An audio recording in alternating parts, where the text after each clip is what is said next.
Voilà, c'est parti pour ce direct qui a eu des problèmes de connexion.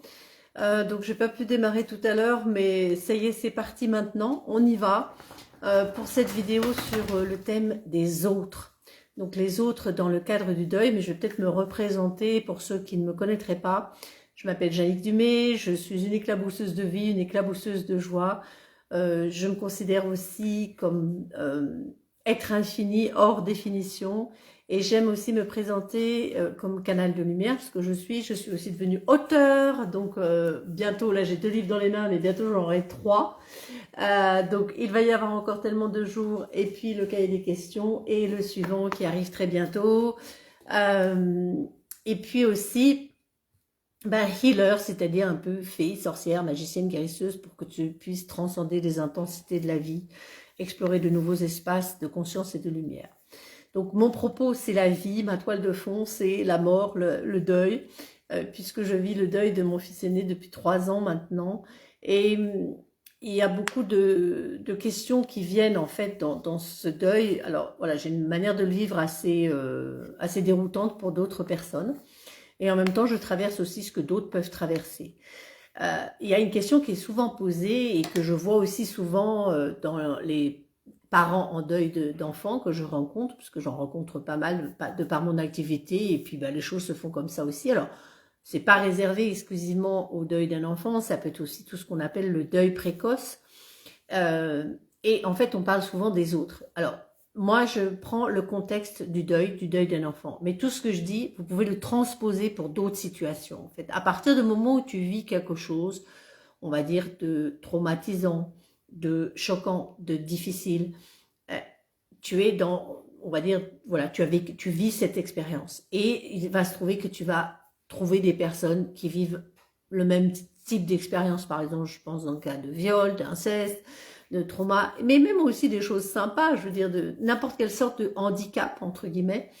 Je le mets entre guillemets parce que pour moi, un handicap, en fait, ce sont des capacités, mais quelque chose voilà, qui survient, qui est aussi difficile, que tu vas surmonter, pour lequel tu vas faire preuve de résilience. Il y a toi et puis il y a les autres. Alors, il y a les autres qui sont comme toi, il y a les autres qui sont différents de toi, mais il y a toute cette catégorie de personnes qui n'ont pas en fait connu ça souvent. Et moi, c'est ce que je vois, surtout dans des groupes de parents en deuil ou avec d'autres parents qui disent les autres ne peuvent pas me comprendre. Alors, ce que je voulais d'abord dire, c'est qui sont les autres? Qui sont les autres? En fait, qui est autre? Est-ce que c'est toi? Est-ce que c'est nous qui sommes devenus autres avec cette expérience que nous sommes en train de vivre? Qui est l'autre? Parce que, en vérité, alors, je sais bien que nous sommes des personnalités distinctes, nous sommes des individus distincts, et en même temps, nous sommes un. Nous sommes comme les facettes d'un même diamant. Donc l'autre est le reflet de moi. Donc qui est l'autre? Donc c'est déjà ça en fait. Est-ce que c'est moi qui suis devenue autre? Est-ce que c'est moi qui suis en train de me transformer avec ce que je suis en train de vivre, avec ce deuil que je suis en train de vivre? Qui est l'autre?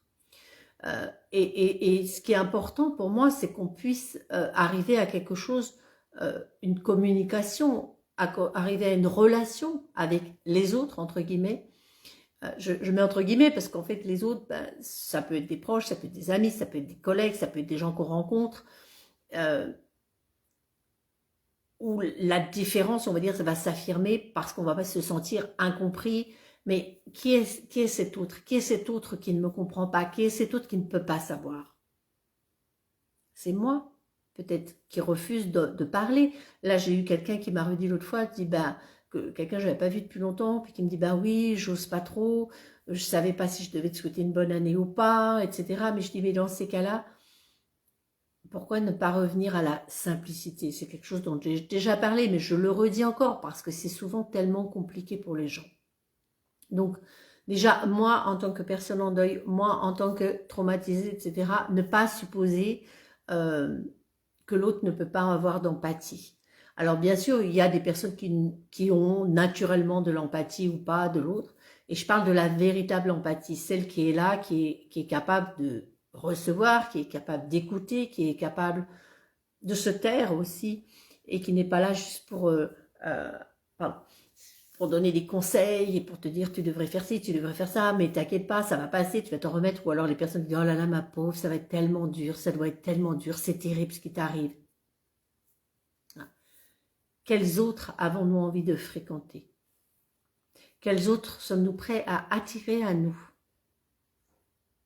Et pour ça, c'est peut-être déjà avant d'avoir cette relation avec d'autres personnes qui vont être, on va dire, des relations épanouissantes, qui vont être des relations bienveillantes, qui vont être des relations qui vont nous permettre de nous ouvrir. Regardons déjà l'autre qui est en nous, cet autre nous-mêmes. Quel autre nous-mêmes sommes-nous en train de devenir?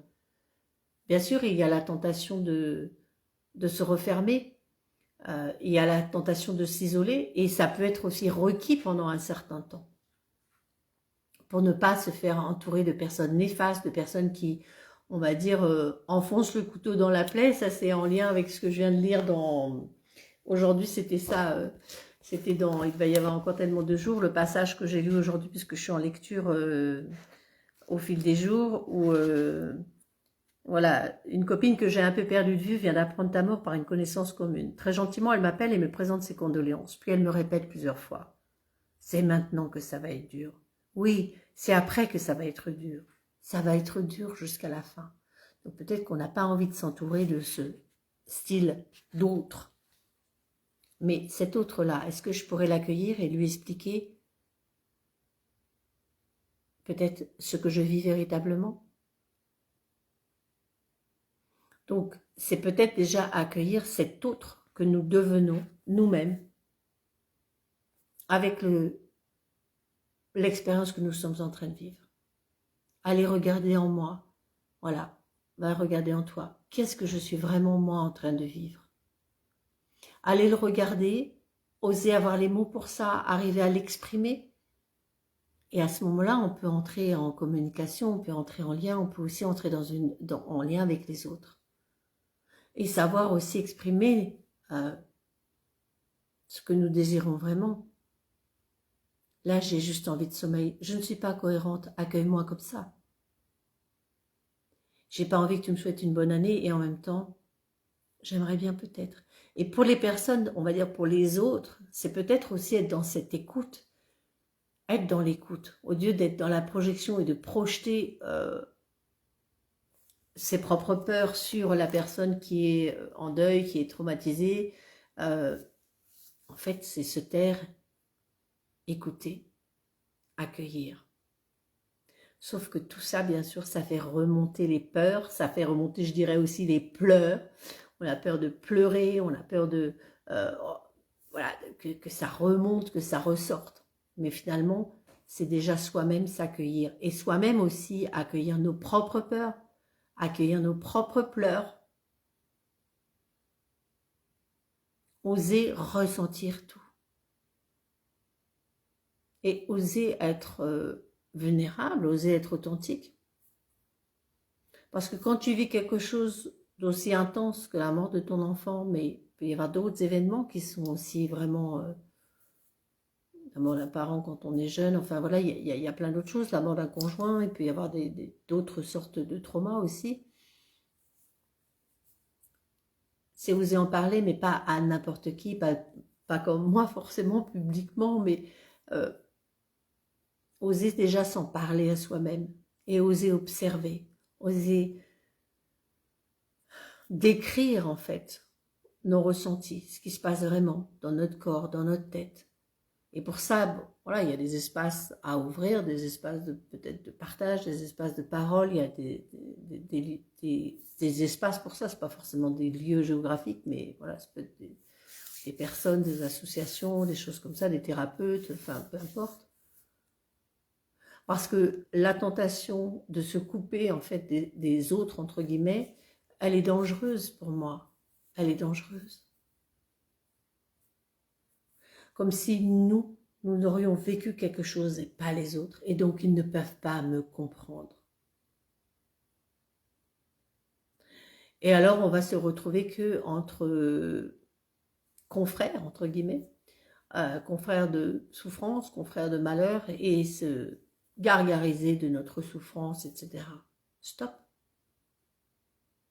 Les autres ont peut-être aussi vécu des choses que nous ne soupçonnons même pas.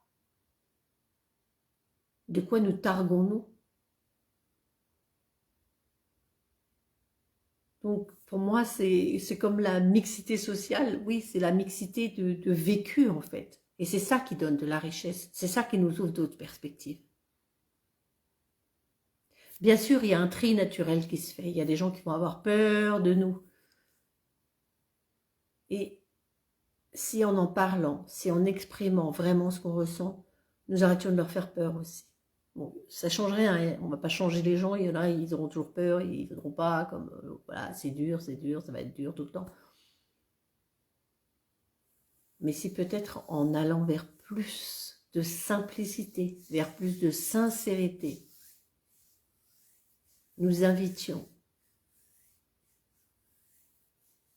à une véritable connexion, à une véritable communion, à une relation et à, on va dire, explorer ensemble les richesses.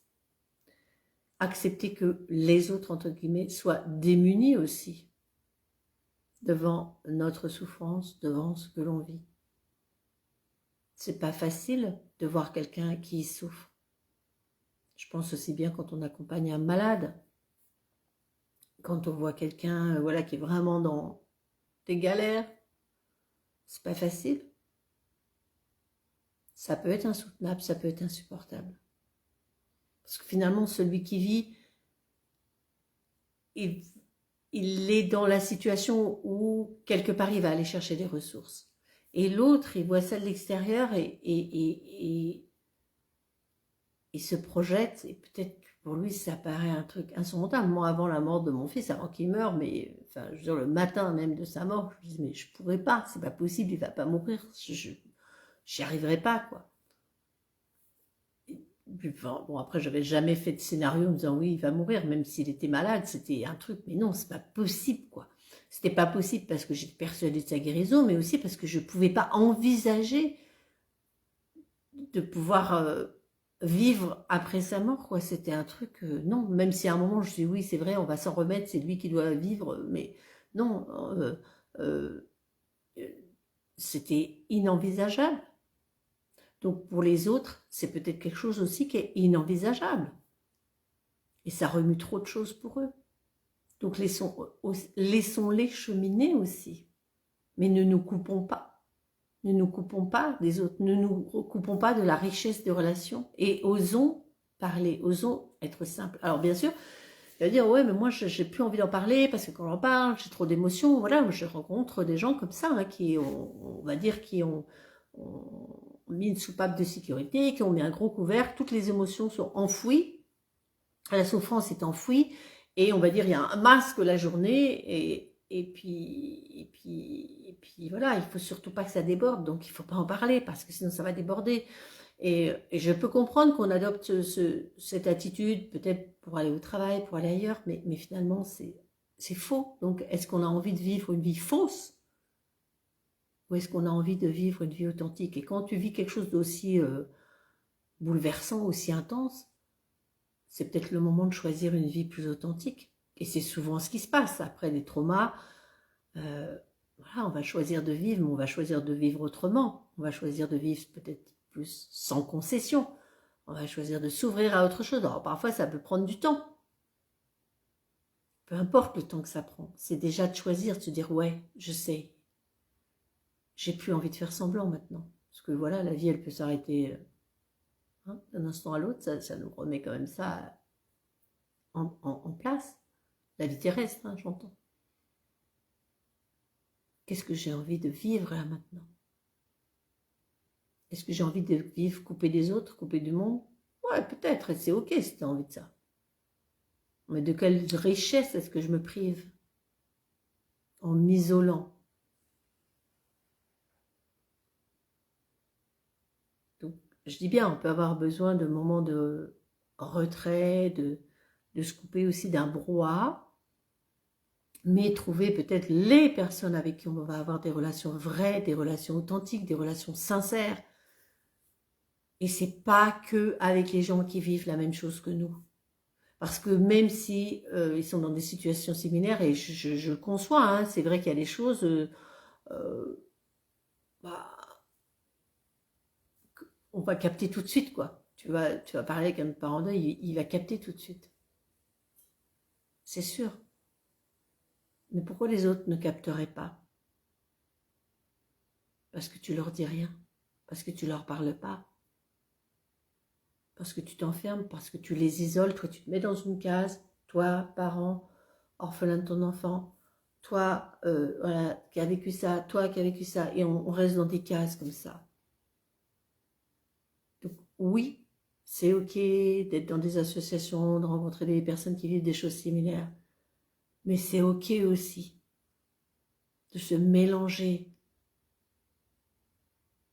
d'être avec d'autres cultures. Quelle culture est-ce qu'on a envie de cultiver? La culture de la souffrance, la culture du deuil? Ou est-ce qu'on est ouvert, multiculturel, multisensoriel, multidimensionnel, nous ouvrir à tout et tout recevoir? Ce que je lisais aussi dans mon passage aujourd'hui, c'était tout recevoir avec gratitude, avec amour, avec conscience, avec présence. Donc recevoir les autres avec gratitude, avec présence, avec conscience, avec aisance aussi, avec joie, tant qu'à faire.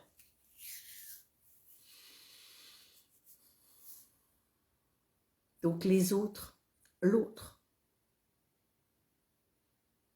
ce n'est que moi, ce n'est que toi, ce n'est que vous. Quel est cet autre en toi que tu rejettes, que tu ne veux plus accueillir? Est-ce que c'est celui d'avant? Je parlais aussi aujourd'hui, voilà, dans ma vie, il y a un avant, un après. Voilà, il y a un avant la mort de Louis, un après la mort de Louis. Et en même temps, est-ce que je ne veux pas accueillir cet avant de moi, qui est peut-être mort, qui a disparu, bien sûr? Est-ce que je ne peux plus parler à des gens qui ne connaissent pas ça?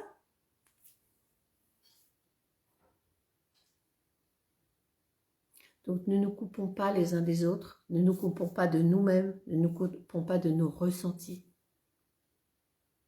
Les autres, c'est nous, les autres, c'est toi. Accueillons-nous. Je vous souhaite une très très belle soirée et je vous dis à bientôt.